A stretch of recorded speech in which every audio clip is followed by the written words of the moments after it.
Hello guys and welcome back to my channel Sirf IAS. तो ये है भाई लास्ट चैप्टर अपनी Indian economy by Sanjeev Verma ji की सीरीज का। चैप्टर है 41 और उसका नाम है Indian economy outlook and challenges. तो आइए चलिए शुरू करने से पहले चैनल सब्सक्राइब कर लीजिए, बेल आइकन प्रेस कर लीजिए ताकि आपको रेगुलर अपडेट्स मिलती रहे। अभी देखिए मेन सीन क्या है ना, एक ग्लोबल पर्सपेक्टिव। ये एक तरह से जो चैप्टर है ना पूरा, ये एक कंक्लूडिंग सेक्शन कह लो कि हमने क्या समझा, क्या इंडियन इकोनॉमी जो है कैसा कुछ रहा, कैसे हम देखेंगे, क्या आउटलुक देखेंगे इंडियन इकोनॉमी के लिए, है ना। सब कुछ यहाँ पे हम देखेंगे क्या है क्या नहीं है, सब कुछ क्या चैलेंजेस, क्या हमें ओवरकम करने हैं, ये एक तरीके से सब कुछ हमारे सामने रखेगा। तो अभी यहाँ पे सबसे पहला टॉपिक है global perspective, India and China. तो मोटा मोटा ऐसे समझ लीजिए कि हमारा देश इंडिया, भारत एक फास्टेस्ट ग्रोइंग इकोनॉमी है चाइना के बाद। हमको पता है, ये हमको रट गया। हम्म और ये भी हमारे अंदर दम है कि हम चाइना को ओवरटेक कर लें। लेकिन दिक्कत मालूम में क्या है, जो हम अभी रिसेंटली इतना ग्रोथ हमारी कम होती जा रही है। देखिए कोरोना कोरोना नहीं करेगा कोई, क्योंकि कोरोना अभी आया है। हम इसके पहले भी अगर हमारी जो ग्रोथ कम होती जा रही थी, इसका रीजन ये था कि ये नहीं कि मतलब हम कुछ बड़े लेवल पे खराब है, नहीं। ये हमारा जो डोमेस्टिक रीजंस थे, इसके ग्लोबल कंपल्शंस नहीं थी। तो कुछ आपको हम फायदे भी बताना चाहते हैं। ये जो कहते हैं ना चाइना चाइना, चाइना से ज्यादा फायदे इंडिया के अंदर कुछ फील्ड में हैं। जैसे कि इंडिया लार्जेस्ट डेमोक्रेसी है पूरे वर्ल्ड की। यहाँ पे सरकार इलेक्ट की जाती है, मतलब इलेक्टेड गवर्नमेंट है, पार्टिसिपेटिव और कलेक्टिव विजडम है सरकार के अंदर ही, विद इन द गवर्नमेंट। ठीक है। तो इसमें क्या है कि भाई ये जो हमारे देश की जो इकोनॉमिक लैडर है ना, जो सीढ़ी है ना, ये अर्थव्यवस्था की, ये धीमे धीमे बढ़ रही है ना। और बढ़ जरूर धीमे रही है, बट कंसेंसस ड्रिवन है, मतलब लॉन्ग टर्म तक सस्टेनेबिलिटी रहेगी। चाहे दोस्ती हो चाहे पैसा हो, जो बहुत जल्दी मिल जाए बहुत जल्दी जाता है, लेकिन जो धीमे धीमे मिले वो लंबा टिकता है। और ये हमारे यहाँ फायदा है। दूसरे नंबर पे इंडिया कि यंग पॉपुलेशन बहुत ज़्यादा है हमारे ग्लोबल वर्क फोर्स के अंदर, उनका उसका पार्टिसिपेशन बहुत ज़्यादा है, कंट्रीब्यूशन बहुत ज़्यादा है। तीसरे नंबर पे इंग्लिश बोलने वाले लोग, English speaking work force outside the US, उसके बाद यहाँ लार्जेस्ट नंबर है। कोई मानेगा ये बात? हम आपको बताते हैं। चौथे नंबर पे सुनिए, हर एक साल इंडिया जो है करीब 6 लाख इंजीनियर्स यहाँ से निकलते हैं। कुछ वर्ल्ड क्लास रहते हैं, आईआईटी से निकलते हैं, कुछ मेडियोकर होते हैं। इवन जो 25%, 25% उसमें से वर्ल्ड क्लास होते हैं। इसका मतलब 1 लाख इंजीनियर हर साल, समझ लो कि ग्लोबल स्टैंडर्ड का निकल रहा है हमारे इंडिया से।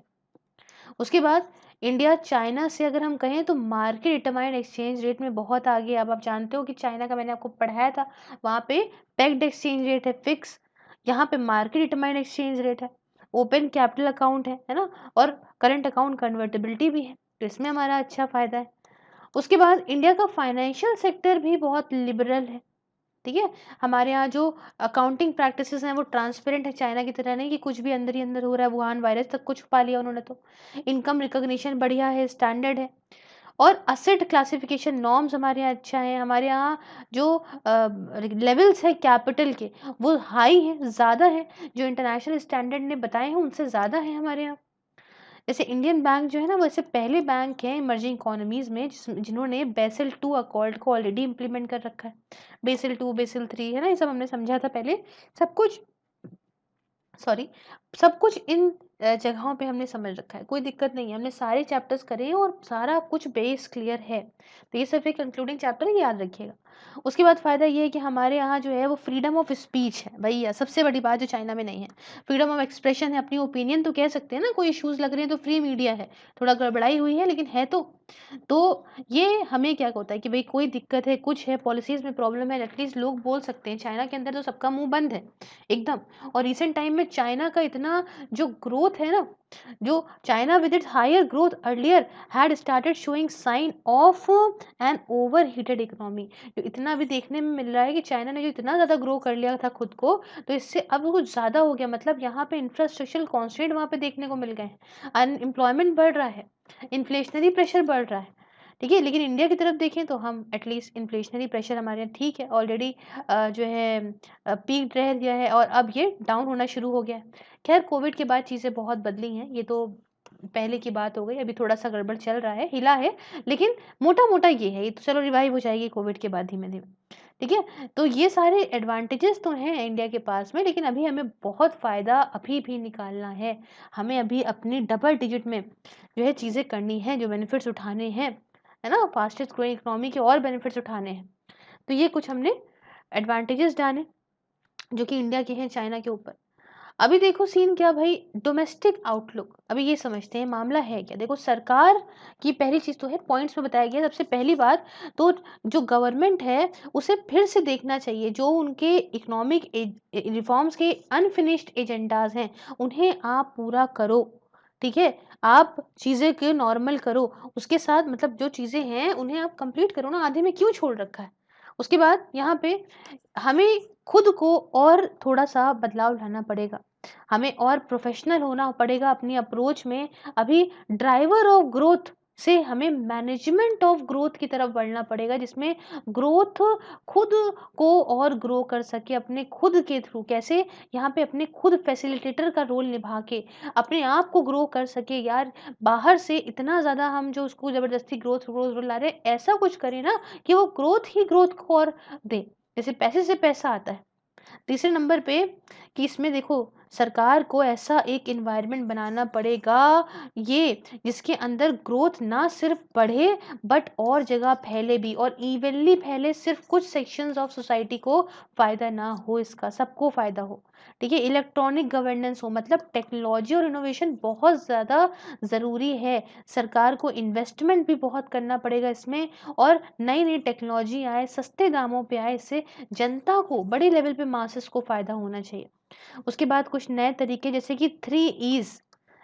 ईज़ क्या कौन है? पहला ई कहता है इनविजनिंग, दूसरा ई कहता है एम्पावरमेंट, और and there smooth and seamless execution. तो ये यहाँ पे तीनों 3 ईज़ होने चाहिए। उसके बाद जो प्रॉब्लम्स हमारी गरीबी की हैं, पॉवर्टी हमारे यहाँ बहुत है, बहुत ही बड़े सेक्शन जो है वो कुपोषण का शिकार है। इसको भी हमें ध्यान देना है, इसको हम छोड़ नहीं सकते। ये देखिए ग्रोथ रेट फ्यूचर के बढ़े, और ज़्यादा ब्रॉड बेस्ड हो नेचर में, बहुत सारे मासेस को, जनता को फ़ायदा मिले। ये सब भूलना नहीं है। डोमेस्टिक आउटलुक इसलिए कह रहे हैं कि डोमेस्टिक सेक्टर की हमारे यहाँ प्रॉब्लम बहुत ज़्यादा है। स्किल फॉर्मेशन को प्रायोरिटी देने की ज़रूरत है, क्योंकि अगर स्किल्स होंगी तो इतने बड़े लेवल पे यूथ है, हमारा आउटपुट भी बहुत अच्छा बढ़ेगा। सफिशिएंट स्किल्स अगर हमारे पास होंगी, हमारे देश की जनता के पास होगी तो। और अपना जो इतना ज़्यादा रोल चेंजिंग एनवायरनमेंट है उसको समझो, है ना? कि हर एक सेक्टर के अंदर जो है बदलाव वक्त के साथ साथ ज़रूरी है, और वो देना चाहिए, ठीक है? तो फाइनेंशियल पर्सपेक्टिव से देखें तो आरबीआई का रोल, उसकी रिस्पॉन्सिबिलिटीज़ बहुत ज़्यादा इम्पोर्टेंट है, और जैसे-जैसे ग्लोबल वर्ल्ड बदल रहा है, वैसे-वैसे हमारे यहाँ भी बदलाव की भी बहुत ज़्यादा आवश्यकता है। अब बात आई outlook for reserve bank of India. अभी यहाँ पे आ जाओ, बात आ जाओ outlook for reserve bank of India. चलिए इसको थोड़ा समझते हैं, क्या सीन है क्या नहीं है। देखो आरबीआई यहाँ पे बहुत इंपॉर्टेंट रोल प्ले करता है, आप मानते हैं कि नहीं मानते? क्योंकि इंडियन बैंक्स का अगर बढ़िया तरीके से चलना है ना, तो भाई आरबीआई का रोल बहुत है। और इंडियन बैंक्स, ये यहाँ पे जो पूरा जो आएँगे आपके इंडियन बैंक्स, ट्रांज़िशन पीरियड जो है इनका इंटरनेशनली प्रिस्क्राइब्ड बेसिल 3 नॉर्म्स के लिए। तो इसमें भी यहाँ पे पूरे इस ट्रांज़िशन पीरियड में जैसे-जैसे यहाँ पे आगे बढ़ेंगे बेसिल 3 नॉर्म्स की तरफ, जो ये पूरे में आपका आरबीआई का रोल बहुत ज़्यादा है, क्योंकि इसका हक इंडियन बैंक्स पे है, ठीक है? It would have to build better risk assessment capabilities. तो आरबीआई को जो रिस्क असेसमेंट कैपेबिलिटीज है उसे और अच्छी करनी पड़ेगी, कि भाई रिस्क चीज़ें, जो रिस्क एपिटाइट है बढ़िया हो, और सफिशिएंसी ऑफ कैपिटल हो। इंडियन बैंकिंग सिस्टम के पास इतनी कैपिटल होनी चाहिए कि बात बात में ये कोलैप्स ना कर जाए, समझे? और भई ऐसा ना हो कि ग्लोबली कोई क्राइसिस आए तो इंडियन बैंक भी कोलैप्स कर गए। लो, इतना सफिशिएंट कैपिटल होना चाहिए। सरकार यहाँ पे एक एपिक्स लेवल का फाइनेंशियल स्टेबिलिटी डेवलपमेंट काउंसिल, है ना, इन्होंने सेटअप करा, ताकि भाई इश्यूज वगैरह जो भी फाइनेंशियल स्टेबिलिटी से रिलेटेड है, जो भी दिक्कत है फाइनेंशियल स्टेबिलिटी से रिलेटेड, वो यहाँ पे सॉल्व हो जाएंगे। उसके बाद इंटर रेगुलेटरी कोऑर्डिनेशन बढ़िया होगा, फाइनेंशियल लिटरेसी चीज़ें और समझाई जाएंगी, यहाँ पे फाइनेंशियल इंक्लूजन होगा, तो सब कुछ होगा। देखो हालांकि ये जो मैं बता रही हूँ ना, ये आपका जो काउंसिल है, ये अभी भी शुरुआती स्टेज में ही है, बट आरबीआई को ये है कि आरबीआई एक मेजर रोल प्ले करे with other regulators providing inputs. इसका जो रोल है वो बहुत ज़्यादा एक्सेसिव रेगुलेशंस लगाने वाला ना हो, बट इसमें ये हो कि भाई डोमेस्टिक एक मतलब एक ऐसा समझ लो एक ओवरसाइट मैकेनिज्म बनाए फाइनेंशियल या दूसरे सेक्टर्स को दे कि आप अपने हिसाब से काम करिए और ग्लोबल फाइनेंशियल डेवलपमेंट के प्रति काम करिए। तो ऐसा कुछ करिए, क्योंकि ज़्यादा रेगुलेट करने से भी चीज़ें खराब होती हैं। उसके साथ RBI would also need to understand, RBI को ये भी समझना होगा दैट वाइल क्रेडिट कॉन्ट्रैक्शन और एक्सपेंशन, मतलब जब क्रेडिट को दिया जाता है या कॉन्ट्रैक्ट किया जाता है, एक्सपैंड किया जाता है बैंक्स के द्वारा, तो ये इसके परव्यू में आता है। लेकिन it is not answerable for any deceleration industrial growth, ये आंसरेबल नहीं है अगर कोई भी इंडस्ट्रियल ग्रोथ में कुछ कमी देखने को मिलती है क्रेडिट कॉन्ट्रैक्शन की वजह से, पैसे की कमी की वजह से। तो this is what the council should do to provide the interface. अब यही जो है काउंसिल करेगी ताकि एक बीच में इंटरफेस प्रोवाइड हुए, बीच में एक इंटरफेस रहे, not earn the status of super regulator. यहाँ समझो एक इंटरफेस तो रहे कि हाँ चलो भाई यहाँ से हम यहाँ पे एक ये चीज़ें सॉल्व कर सकते हैं या ये चीज़ें बता सकते हैं, इधर से उधर चीज़ें कर सकते हैं, लेकिन ये सुपर रेगुलेटर का काम ना करने लग जाए इकोनॉमी में कि हर चीज़ में हस्तक्षेप करना शुरू कर दिया वो कर दिया। ठीक है, सिर्फ एक ऐसा ये काउंसिल या ऐसा प्लेटफॉर्म रहे जहाँ पे एक इंटरफेस रहे, दूसरे रेगुलेटर्स आए इकोनॉमी के, ठीक है, और यहाँ पे अपनी प्रॉब्लम को या जो भी है सॉल्व कर सकें या जो भी चाहिए उनको वो ले सकें। ठीक है, ना ही काउंसिल को neither should allow council emergence of a super regulator in the economy. ठीक है, वही मैंने बताया कि सुपर रेगुलेटर ना वो खुद बने ना इमर्ज होके आए ऐसे। तो as a super regulator would only make the other regulators in the economy meaningless, क्योंकि अगर अगर ये काउंसिल सुपर रेगुलेटर बन जाएगी कि सबसे ज़्यादा यही रेगुलेट करेगी सब चीज़ों को, तो इससे क्या होगा जो बाकी रेगुलेटर्स हैं उनका कोई महत्व नहीं रह पाएगा, इनफेक्टिव हो जाएंगे। और इससे क्या होगा ना कि जो रेगुलेटर का पर्पस है तो वो बेकार हो जाएगा। तो इसलिए काउंसिल सिर्फ उतना काम करे जितना जो है इकोनॉमी के लिए अच्छा है। समझे इस बात को? कुछ इंपॉर्टेंट डिसीजन ले सकती है ये कि भाई एक्सचेंज रेट को लेके कि भाई आपका लेवल क्या है, टाइमिंग क्या है ना, कैसे मैनेजमेंट किया जाए एक्सचेंज रेट का। दूसरा एस्पेक्ट ये की है कि कैपिटल इनफ्लो के मैनेजमेंट को लेके सब कुछ हमने पहले देखिए पढ़ा है ना, सब कुछ बहुत अच्छे पढ़ा है। इम्पॉसिबल ट्रिनिटी क्या होती है, दो चीज़ों को मैनेज कर सकते हैं, तीन चीज़ों को नहीं मैनेज कर सकते, है ना। तो भाई जैसे मैंने आपको सब कुछ बताया था, exchange rate, open capital account और इंडिपेंडेंट मॉनेटरी पॉलिसी, तो भाई ये तीनों को एक साथ आरबीआई नहीं कर सकता। तो ये इससे थोड़ा थोड़ा ये हो सकता है कि भाई काम ले लिया जाए। तो ये सारा कुछ है, इसे करे जा सकता है, मेन है। ठीक है, तो सरकार के साथ मिले प्रॉपर, अच्छी रिस्पॉन्सिबिलिटी सरकार पे भी आएगी, आरबीआई भी जो है सामने से काम करेगा और इंडिया जो है बहुत अच्छी इकोनॉमी बन के सामने आएगा अगर चीज़ों को अच्छे से मैनेज किया जाए तो। ठीक, फिर बात आती है इंडियन आउटलुक, चैलेंजेस अहेड। ठीक है, देखो क्या आगे क्या दिक्कतें हैं समझते हैं। देखिए इंडिया अगर हम ग्लोबल पर्सपेक्ट में देखें तो हमारे पास अपॉर्चुनिटीज़ हमारे लिए बहुत है। हम फास्टेस्ट ग्रोइंग इकोनॉमी है, एक ही बात रट रट के परेशान है। ठीक है, हमारी ग्लोबल प्रेजेंस ज़्यादा है और हम देखें ये फ़ायदों के साथ साथ हमारे पास कुछ चैलेंजेस भी हैं ना। पहला चैलेंज तो यही है कि यहाँ पे एडवांटेजेस को अपॉर्चुनिटीज़ में कैसे बदलें हम, समझे कि मतलब हम यहाँ पे जो इन्वेस्टमेंट है कैसे करना है, बढ़ाना है, आउटपुट इनकम कैसे बढ़ानी है। दूसरा ये कि जो ग्लोबल आउटलुक है ये अभी भी बहुत सारे इसके पास सवाल हैं, जो कुछ अनसर्टेनिटीज़ हैं। जैसे कि बताते हैं कि recovery of large economies post crisis, ये एक बात है। ठीक है, क्राइसिस के बाद रिकवरी बड़ी बड़ी इकोनॉमीज की। दूसरा डबल डिप रिसेशन का डर है ना, ये सब हमने पहले डिस्कस कर लिया है। ठीक है, तो इसमें कुछ भी ऐसा नहीं है कि मैम आपने एक्सप्लेन नहीं करा, मैम आपने खींचा ताना नहीं इसको। I have explain each and everything and these are the word like आपका double dip recession and this recovery of large economies post crisis. We have discussed many things previously, even we have discussed whole chapter on these topics। ठीक है, तो please go through whole book, I request you people please. तीसरे नंबर पे ये है कि भाई यूरो और यूरोज़ोन का क्या फ्यूचर रहेगा? अभी तो आधे लोग निकल रहे हैं, यूके देखिए भागा, अब आगे और ना भागने लगे, तो ये अनसर्टेन फ्यूचर है। फिर यहाँ पे smaller economic ability to destabilise global economy, उसके बाद इम्प्लीकेशंस ग्रोइंग सोवरेन डेब्ट की, बड़ी-बड़ी इकोनॉमी के जो सोवरेन डेब्ट बढ़ते जा रहे हैं, सरकारों के द्वारा लिए गए कर्ज़ बढ़ते जा रहे हैं, अलग-अलग इंटरनेशनल रिज़र्व करेंसी पे अदर दैन यूएस डॉलर जो है आपका इम्प्लीकेशंस हैं, तो ये सब है। और ये सारी अनसर्टेनिटीज़ जो हैं इससे दूसरी कंट्रीज़ पे चैलेंज फेस करती हैं, जैसे इंडिया हो गई, चाइना हो गई, कि भाई हम ग्लोबल आउटपुट को लिफ्ट करने के लिए क्या करें? अनसर्टेनिटीज़ तो सामने आ रही है ना, क्योंकि बाहर की इकोनॉमीज़ में अगर ये दिक्कतें हैं, तो हम आगे लिवर करके कूदेंगे तो हो सकता है हमारे लिए भी दिक्कत हो। ठीक है? अब पहले तो चलो मामला था यूएस की तरफ ज़्यादा, डेवलप्ड कंट्रीज़ अब वो हो गई हैं, लेकिन अब धीमे-धीमे यहाँ जो है ना चक्का घूम रहा है और हम अब मेन सेंट्रिक पॉइंट में इमर्जिंग इकोनॉमीज़ आ रही हैं। कि नया जो वर्ल्ड ऑर्डर होगा वो इमर्जिंग इकोनॉमीज़ का होगा, ये है। अब यहाँ पे एक चीज़ समझिए आप, यहाँ पे हमें 2 एस्पेक्ट्स को समझना पड़ेगा, ये जो शिफ्ट है इस पे। कि पहला तो ये कि access being pulled towards the emerging economies, अभी दोनों समझाती हूँ, ठीक है। जो बदलाव आ रहा है इमर्जिंग इकोनॉमीज की तरफ, एक्सेस बीइंग पुल्ड है, और दूसरा जो है वो access being pushed towards the emerging economies. ठीक है, तो क्या हो रहा है असल में, क्या हो कह रहा है, ये पुल्ड चल रहा है, खिंचाव हो रहा है, या पुश्ड चल रहा है कि जबरदस्ती उधर से धक्का पड़ रहा है, तो इधर की तरफ जो है हम इम्पोर्टेंट ज़्यादा हो रही है, इमर्जिंग इकोनॉमी ज़्यादा इंपॉर्टेंट हो रही है।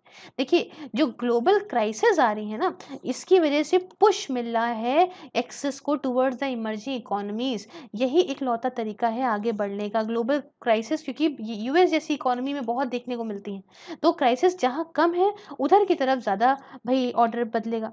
तो ये कुछ ऐसा नहीं है कि मतलब कुछ अलग सा हो गया, ठीक है। लेकिन यहाँ पे देखने को मिलता है, बताइए, जहाँ पे अगर रिस्क होगा, धीमे धीमे जहाँ रिस्क नहीं होगा उधर की तरफ तो चीज़ें बढ़ेंगी ना। तो हमने समझा कि अनफिनिश्ड एजेंडा जो सरकार के सामने अगर ये हो जाए इकोनॉमिक रिफॉर्म्स का, है ना, तो अगर ऐसा होता है तो ही जो है हम चीज़ें और बढ़िया कर सकते हैं। तो aspect of being pushed rather than being pulled, अभी तो यहाँ पे पुश्ड चल रहा है। दस जो बड़ा सवाल ये उठता है कि कुछ कंट्रीज जैसे कि इंडिया, ठीक है, अपना भारत ही ले लो, क्या इतने बड़े स्ट्रक्चरल शिफ्ट के लिए ग्लोबल इकोनॉमी के तैयार हैं?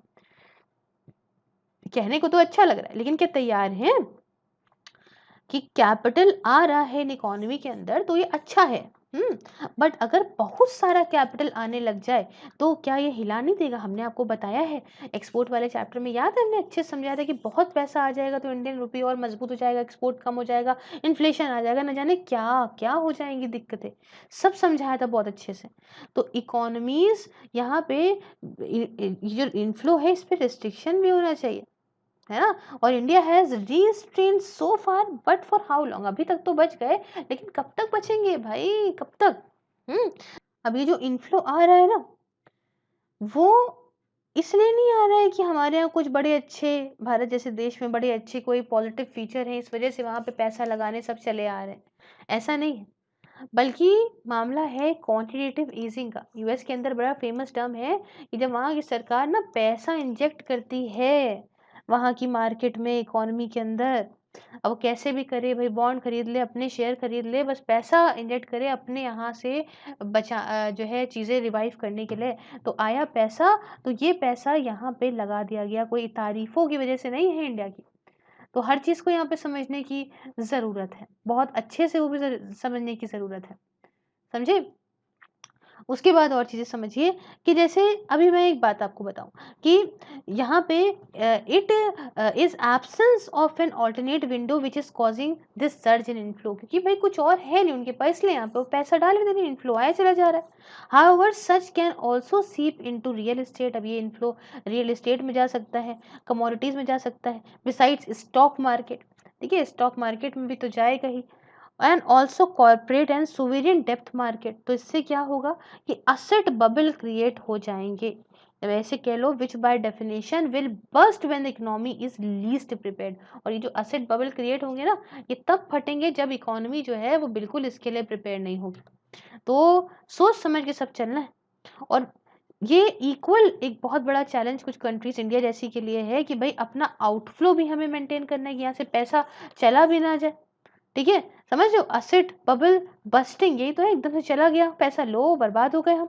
अगर ऐसा हो गया तो once an alternate window is available, another believe of new world order is the likelihood of increase penetration of countries, for example India in the global economy with larger share of export of goods and services. अभी यहाँ पे कहने का same मतलब ये है कि भाई जो हालत चल रही है मार्केट की इंडिया के अंदर, ठीक है, तो आप ऐसा समझ लो कि ये ग्लोबली कॉम्पिटिटिव हो जाएगी।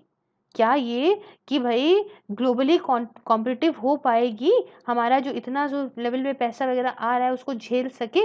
इंडिया का एक्सपोर्ट सेक्टर तो आप जानते हैं कि यहाँ पे ये आपका वैल्यू चेन में कैसे आगे जाना है, क्या करना है, अभी इसमें हम बहुत पीछे चल रहे हैं।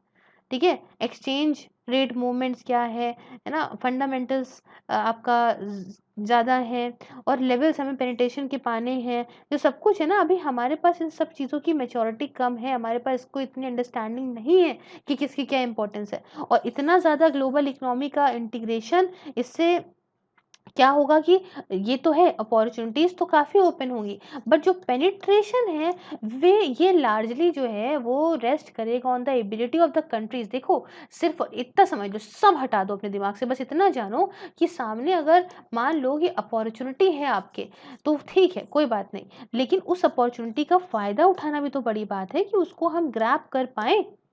समझे कि नहीं? तो यहाँ पे कहने का मतलब ये है कि अपॉर्चुनिटीज़ तो हो जाएँगी, ग्लोबल इकोनॉमी जब इंटीग्रेट कर रही है, ओपन हो रही है तो। लेकिन ये इसके अंदर जाए, इसका फ़ायदा उठाए इंडिया जैसी कंट्री, तो ग्लोबली कॉम्पिटिटिव हो, ये सब इंडिया के हाथ में। यही वाली बात है कि स्कूल में एडमिशन करा दिया, तो तुम्हारे पास अपॉर्चुनिटी तो है पढ़ने की, लेकिन जब तुम पढ़ोगे तभी तुम्हें फ़ायदा होगा। तो यहाँ ये बात है। अब दूसरा एस्पेक्ट ये है कि इंडिया और चाइना के पास बहुत बड़ी पॉपुलेशन है। ठीक है, मार्केट तो बहुत ज़्यादा है, बट क्या ये मार्केट जो है इनके पास इनकम या परचेजिंग पावर है? समझो कि 1 लाख आदमी है, प्रोडक्ट लेके बैठे हो डायमंड की ज्वेलरी, तो क्या ये लोग खरीद पाएंगे? ये समझो, पैसा है, मार्केट से क्या मतलब, मार्केट तो है लेकिन क्या पैसा है? तो this is beside above challenge, it will also have a largest set of domestic challenge. हमने कहा ना कि यहाँ पे डोमेस्टिक चैलेंजेस बहुत सारे इंडिया के अंदर। तो मार्केट तो है, लेकिन क्या भाई उसके पास पैसा है खरीदने को? तो मेजर चैलेंज जो ये है वो ये कि भाई लार्जेस्ट नंबर ऑफ लोग तो रहते हैं, बट वो गरीब रहते हैं, जिनकी इनकम $1 पर डे से भी कम है। समझिए, गरीबी भी बहुत ज़्यादा है, भुखमरी बहुत ज़्यादा है, माल नरिशमेंट बहुत ज़्यादा है, सोशल सेक्टर इतना ज़्यादा खर्चा होता है, करती है सरकार, तो भाई इतने बड़े लेवल पे डेवलपमेंट ही नहीं है। चैलेंज ये है कि इतने सारे लोग तो हैं, समझ रहे हो ना, लेकिन अगर देखें तो गरीब बहुत सारी, हमारे यहाँ के जो गरीब है ना वो इतने हैं कि बहुत सारी कंट्रीज की पॉपुलेशन से भी ज़्यादा है। समझे ना, तो डेवलपमेंट के अंदर वो आए नहीं हैं अभी तक, तो किसे बेचोगे जब पैसा ही नहीं है? तो दूसरी बात, चैलेंज ये है कि भई जैसे कि 11th 5 ईयर प्लान ने बताया था, है ना, कि भई यहाँ पे देखो, 12th 5 ईयर प्लान ने भी कुछ, अब तो खैर खत्म ही हो गए हैं, कि अगर आपने if of not increasing rate of growth, growth नहीं बढ़ रही है अच्छे से, बट आपको सिर्फ और सिर्फ, देखो ग्रोथ तो बढ़ रही है, ग्रोथ तो हो रही है, ठीक है, चलो अपनी जगह है, लेकिन हमें सिर्फ ग्रोथ नहीं बढ़ानी है ना, बट इंक्लूसिव ग्रोथ बढ़ानी है। अब मैंने, हम लोगों ने चैप्टर नंबर 2 ये पढ़ा था कि ग्रोथ के बढ़ने से क्या होता है, लेकिन सब लोगों को फायदा हो, सब एक साथ बढ़े ना यार, तब तो फायदा होगा ना, इवनली चीजें स्प्रेड होंगी, कि मान लो मुकेश अंबानी को सिर्फ फायदा हो गया, ठीक है, अडानी को हो गया फायदा, तो इससे मासेस को क्या फायदा हुआ? ग्रोथ का क्या फायदा जब मासेस को फायदा ही नहीं हो रहा है? तो बड़ी लेवल पे तो वही वाली बात हो गई कि यहाँ पे 10 लोग हैं, ठीक है, 10 लोगों के पास, सबके पास 2-2 रुपए हैं, और स्टार्टिंग के जो दो दो लोग हैं, 2 लोगों के पास 50-50 रुपए हैं, ठीक है, तो पैसा तो 100 पार कर गया। आपने सोचा कि अरे वाह, सबके पास मैंने 100 पार कर गया, तो मतलब 10 लोग हैं, कम से कम एक आदमी की इनकम 10 रुपए है, लेकिन ऐसा नहीं हुआ, बाकी सबके पास 2-2 रुपए हैं, कुछ जो ऊपर के 2 लोग हैं उनके पास बहुत ज़्यादा पैसा है। तो हमको ये थोड़ी ना करना है, हमको तो इंक्लूसिव ग्रोथ करनी है, ठीक है। और इशू ये है कि भाई देखो, एग्रीकल्चर भी रुका पड़ा है, लोग जिस पे डिपेंड सबसे ज़्यादा करते हैं एग्रीकल्चर पे, उसमें बढ़ोतरी नहीं है। एग्रीकल्चर सेक्टर के पास बहुत ज़्यादा कैपेसिटी है कि हम ग्रोइंग इकोनॉमी की ज़रूरतों को पूरा करें, इनकम लेवल को बढ़ाएं, लेकिन कैसे, क्या करना है, ये अटका हुआ है मामला। ठीक है। तो सारा कुछ इंडिया, ये हमने बात तो करी न्यू इकोनॉमी ये वो, लेकिन इंडिया अभी भी यहाँ पे गांव है, तो कृषि प्रधान देश है हमारा, इससे हम लोग पीछे नहीं आ सकते। 6 लाख गांव है 2011 के सेंसस के हिसाब से, करीब अगर हम कहें तो 6,49,481 विलेजेस हैं। कितना हो गया? तो गांव को कैसे पीछे छोड़ दोगे ये बताओ? गांव को तो पीछे यूं भी नहीं छोड़ सकते। ठीक है, ये सिर्फ ये नहीं है कि हमने विलेज को टाउन बना दिया, लो भाई शहर बन गया, शहरीकरण हो गया। विलेज बहुत जरूरी है, विलेज को आप इस तरह से शहर बना भी नहीं सकते। क्यों? क्योंकि भाई वहां जो खाना खा रहे हैं लोग, जो सब हो रहा है वो तो गांव से है ना भाई। तो आप उनको ऐसा करो कि गांव को एक इनकम का प्रॉपर सोर्स हो और वो अपने में मजबूत हो, तो ऑब्वियस सी बात है कि सब अनमजबूत हो जाएंगे। उसके बाद देखो, हमने ये पहले देखा कि हमारे पास इन्वेस्टमेंट करने को पैसा नहीं है, इंफ्रास्ट्रक्चर सेक्टर में लाइक पावर वगैरह में हम नहीं इन्वेस्टमेंट कर सकते, डेफिशिएट है। तो इससे क्या है, हमें बहुत ज़्यादा ज़रूरत रिसोर्सेज की ज़रूरत है इस पूरे डेफिशिएट को, कमी को पूरा करने के लिए। समझे? सिर्फ रूरल इंफ्रास्ट्रक्चर की बात नहीं है, ये तो रूरल इंफ्रास्ट्रक्चर तो ऑलरेडी बर्बाद है, गांव वगैरह की जो चीज़ें हैं वो तो ऑलरेडी ही बहुत हिली हुई हैं, बट हमें आगे भी तो चीज़ें नहीं हो पा रही हैं। समझे? तो सब कुछ है, सब कुछ सोचे चलना है। और समझिए, इंडस्ट्रियल और फाइनेंशियल सेक्टर्स में रिफॉर्म्स वगैरह भी अभी जो है एक ही भाई चीज़ें नहीं बढ़ रही हैं। अभी भी यहाँ पे पब्लिक सेक्टर बहुत ज़्यादा इन्वॉल्व कर रहा है ना? तो यहाँ भी क्लियर नहीं है। यहाँ पे क्या ये कॉम्पिटिटिव अच्छे से हो पाएँगे? क्या ये प्रॉफ़िट आगे तक कमाएँगे? क्योंकि एज़ अ पब्लिक सेक्टर यहाँ पे प्राइवेटाइज़ेशन है नहीं। पब्लिक सेक्टर के तौर पे क्या आगे फ़ायदे में रहेंगे? नहीं रहेंगे। समझे? तो इतनी तेज़ी में जो मार्केट इकोनॉमी इंडिया की बढ़ रही है, तो इसमें ये कहाँ तक पब्लिक सेक्टर का हस्तक्षेप इन सारी चीज़ों में, इंडस्ट्रियल और फाइनेंशियल सेक्टर में फ़ायदेमंद होगा। उसके बाद इंडिया देखिए, इंडिया इम्पोर्ट बहुत करता है क्रूड पेट्रोलियम को, अब आप जानते हैं। तो इससे क्या है कि will only increase with increase growth, जैसे भैया ग्रोथ बढ़ेगी, वैसे इंडिया की और डिपेंडेंस बढ़ेगी। है ना? आपकी इम्पोर्ट करेगा ये और क्रूड पेट्रोलियम को। हालाँकि देखिए, किस तरह से इंडिया खुद को, अगर ये इंटरनेशनल क्रूड पेट्रोलियम प्राइसेज़ हैं, इससे बचाता है। अभी तो देखो रेट क्या पहुँच गए हैं, 100 पार कर गया, अरे बाप रे! ठीक है? उसके बाद कैसे इंडिया जो है वो एनर्जी सिक्योरिटी अपने यहाँ बिल्ड करेगा कि भाई हमें ना डिपेंड होना पड़े, कैसे ये प्रॉब्लम जो स्ट्रक्चरल प्रॉब्लम्स है इसे सॉल्व करा जाएगा एनर्जी सेक्टर में। बहुत सवाल हैं, सिर्फ एक जगह नहीं है, पचासों सवाल है। सातवां ये भी आपने देखा रिसेंटली कि सरकार जो है वो ये है कि पॉलिसी पैरालिसिस जो है देखने को मिला, है ना? बट रियलिटी में देखें तो पॉलिसी अनसर्टेनिटी ज़्यादा है, मतलब पॉलिसी कंटिन्यू नहीं चल रही, डर है पॉलिसी रिवर्सल का। यहाँ पे ज़्यादा क्रिटिकल चीज़ें हैं, पूरी इकोनॉमी जो है ना, मतलब हिली पड़ी है, पॉलिसी पैरालिसिस सिर्फ नहीं है। अभी एक बहुत बड़ा डिफरेंस समझिए कि पॉलिसी पैरालिसिस को तो हटा सकते हो, बट लेकिन दूसरा अगर हम कहें ना, तो दूसरी चीज़ों में फेथ की बहुत ज़रूरत होती है। और ये अगर फेथ का रिस्टोरेशन करना है, इसका मतलब कि सरकार में आपको फेथ होना चाहिए। समझे? तो यहाँ पे चैलेंजेस बताने की कोशिश करी गई है, कैसे फ्यूचर में क्या होगा, ये चैलेंजेस को आपको दिक्कत है सॉल्व करनी है, ओवरकम करना ही पड़ेगा, अगर हमें चाहिए कि हम आगे तक सस्टेनेबल चीज़ें रख पाएँ, इंक्लूसिव ग्रोथ रख पाएँ, तो हमें एफर्ट्स लेने होंगे। हमें ये सब जो है पॉलिटिकल विल सबकी एक साथ आनी पड़ेगी, अपने फ़ायदे के बारे में नहीं सोचना होगा सरकारों को। बातों में ही नहीं, कभी-कभी फीलिंग आती है इन सबको बोलते वक़्त कि क्यों नहीं ऐसा कर सकती हैं हमारे यहाँ की गवर्नमेंट्स? क्यों इतना ज़्यादा चीज़ों को अलग डायरेक्शन में लेके जाती हैं? ठीक है, तो बहुत ज़रूरी है, बाकी कुछ ऐसी-वैसी बातें लिखिए आप। फिर नेक्स्ट और लास्ट टॉपिक देख लेते हैं, वो है इंडिया 2020 टॉप 7 चैलेंजेस। देखो भई, ये सब तो अपनी जगह की बात है, हम ऑलरेडी वर्ल्ड की थर्ड लार्जेस्ट इकोनॉमी है परचेजिंग पावर पैरिटी को लेके। लेकिन 2018 में हमारी जो रैंक आई थी, वो आई थी 58। कितनी कंट्रीज़ में से? 140, 140 कंट्रीज़ में से। किसकी रैंकिंग में से? ये वर्ल्ड इकोनॉमिक फोरम की ग्लोबल कॉम्पिटिटिवनेस इंडेक्स के अंदर हमें रैंक मिली थी 58। लेकिन इसमें भी हम 10 प्लेसेस पीछे हो गए 2019 में। 2019 में ये हम 68th रैंक पर आ गए थे। समझे? 2020 में तो खैर इसको पॉज कर दिया गया था अभी, क्योंकि वही कोरोना वोरोना वाला।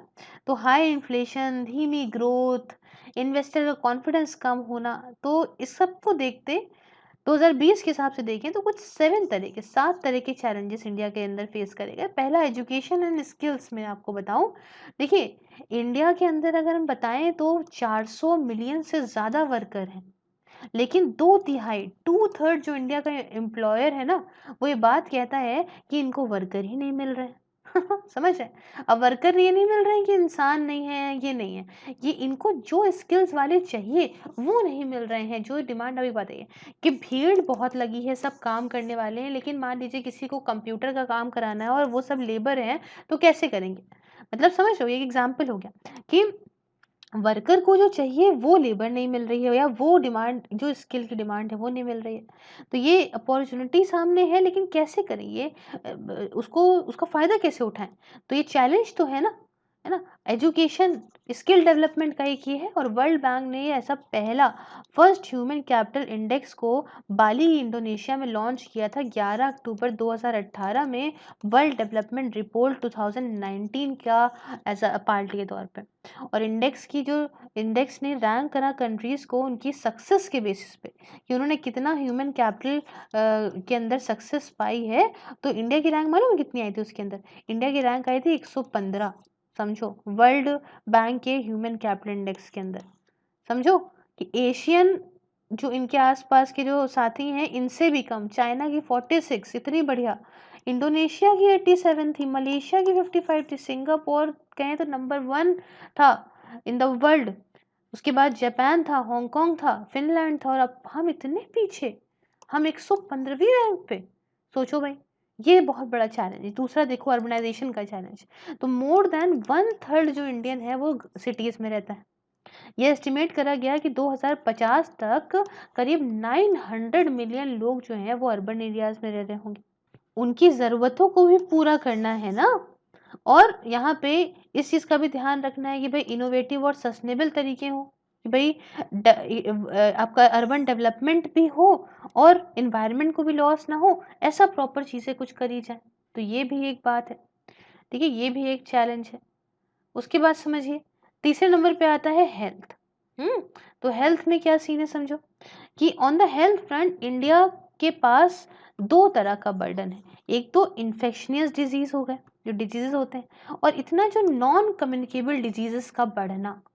हमारे यहाँ देख रहे हैं ना कि कितनी हार्ट अटैक वाली प्रॉब्लम्स भी पड़ती है। तो मतलब यहाँ पे इन्फेक्शन वाले तो हैं ही हैं। अब तो ख़ैर इन्फेक्शन वाले का बड़ा एग्ज़ाम्पल कोरोना ही ले लो। वैसे पहले बहुत सारी चीज़ें और भी थी, ठीक है? इससे क्या होता है ना कि बहुत दिक्कतें आती हैं साथ में। डिजीज़ेज़ बहुत बड़ा इकोनॉमिक थ्रेट होते हैं, सरकार का पैसा खर्चा होता है बहुत। अभी आपने देख ही लिया कोरोना के टाइम पे कितनी मुसीबत होती है डिजीज़ेज़ से। फिर आई बात सैनिटेशन की, साफ-सफाई की, तो बहुत सारे हेल्थ चैलेंजेस ये सैनिटेशन से होते हैं। जहाँ गंदगी होगी वहाँ ऑब्वियस सी बात है कि बहुत सारे हेल्थ चैलेंजेस आएँगे ही आएँगे। तो साफ एनवायरनमेंट हो और इस क्लीन एनवायरनमेंट को ह्यूमन कैपिटल की प्रोडक्टिविटी से लिंक करना। अगर साफ जगह है तो ऑब्वियस सी बात है बंदा सही से काम कर पाता है। ये बहुत बड़ा इश्यू है हमारे देश के अंदर, क्योंकि इसमें जो है वो इसको इन्वेस्टमेंट के तौर पे देखा जाता है। ये that should be looked as an investment and not a cost. तो इसको इन्वेस्टमेंट के तौर पे देखा जाता है, लेकिन हमारे देश के अंदर इसको कॉस्ट के तौर पे देख रहे हैं, फालतू खर्चा हो रहा है। तो ये गलत है ना कि सैनिटेशन को आप इन्वेस्टमेंट के तौर पे देखो कि आज हम सफाई करेंगे तो कल को हमें ये फ़ायदा होगा कि लोग जो इस सफाई में काम करेंगे उनकी एफिशिएंसी अच्छी होगी, हेल्थ में प्रॉब्लम नहीं होगी। ठीक है, सही तरीके से हर एक इंडियन को ध्यान रखना है क्लीन एनवायरनमेंट का। ये एक चैलेंज है। फिर है जेंडर का। देखिए जेंडर गैप क्या है? अगर 50% औरतें हैं और 50% आदमी हैं और दोनों ही काम करेंगे तो ऑब्वियस सी अच्छी बात है। एक जेंडर को क्यों आप पीछे रखते हो?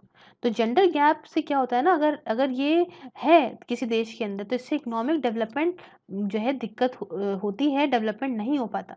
तो ज़रूरत बहुत ज़्यादा है इंडिया को कि ये जो वायलेंस होते हैं, जेंडर डिस्क्रिमिनेशन होता है, औरतें आदमी के बीच में मारपीट होती है, तो ये सब को एड्रेस करना चाहिए। और एक चैलेंज ये इंडिया के अंदर कि भई अगर आपको पूरा पोटेंशियल, आप मान लो वही मैंने बताया ना कि 100 लोग हैं, 50 औरतें हैं, 50 आदमी हैं, तो ऑब्वियस सी बात है कि इन दोनों ने अगर 50-50 काम किया तभी तो 100% काम होगा।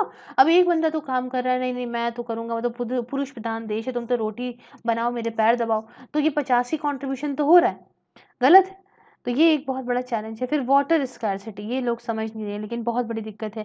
पॉपुलेशन जैसे बढ़ रही है ना, तो नेचुरल रिसोर्सेज पे उतना ही ज़्यादा स्ट्रेन भी बढ़ता चला जा रहा है, बर्डन बढ़ता जा रहा है।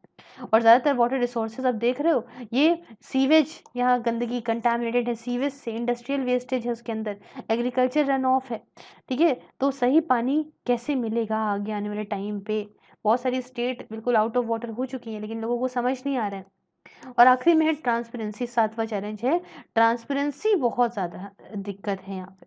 देखो, पूरी इकोनॉमी में अगर चीज़ें पारदर्शी हैं, ट्रांसपेरेंट है, तो कोई दिक्कत नहीं है, लेकिन अगर नहीं है तो इससे कॉम्पिटिटिवनेस में दिक्कत आती है, ग्रोथ में, ओवरऑल डेवलपमेंट में देश की बहुत दिक्कत आती है। और इंडिया को इसको बहुत जल्दी एड्रेस करना होगा, ये बात तो आप समझ लीजिए। तो ये कुछ 7 चैलेंजेस हैं, आराम-आराम से मैंने पढ़ाए हैं, आई होप आपको समझ आए होंगे, आसान भी हैं, ठीक है? तो इतने चैलेंजेस, सब कुछ मैंने बताया, सरकार जो है सॉल्व करे इसको, है ना? अकेले सरकार नहीं कर पाएगी इसको, इसमें बहुत हमारे को भी साथ देना पड़ेगा सरकार का, है ना? एक कोलैबोरेटिव अप्रोच होनी पड़ेगी, जिसमें अलग-अलग स्टेक होल्डर्स साथ दें, चाहे वो जनता हो, चाहे वो इंस्टीट्यूशंस हो, सबको साथ देना पड़ेगा। और तभी हम इससे बाहर आ सकते हैं, चीज़ों से अपने आप को अच्छा कर सकते हैं। तो फाइनली भगवान का शुक्र है, कंप्लीट हो गई है संजीव वर्मा की सीरीज़ अपनी। And please like, share, subscribe, join my membership, enjoy the perks and support me in my work. You can also watch this videos on Facebook, like the page Sirf IAS, and Twitter, Instagram, Telegram, all the links are in description box, just follow me. Thank you so much, have a nice day.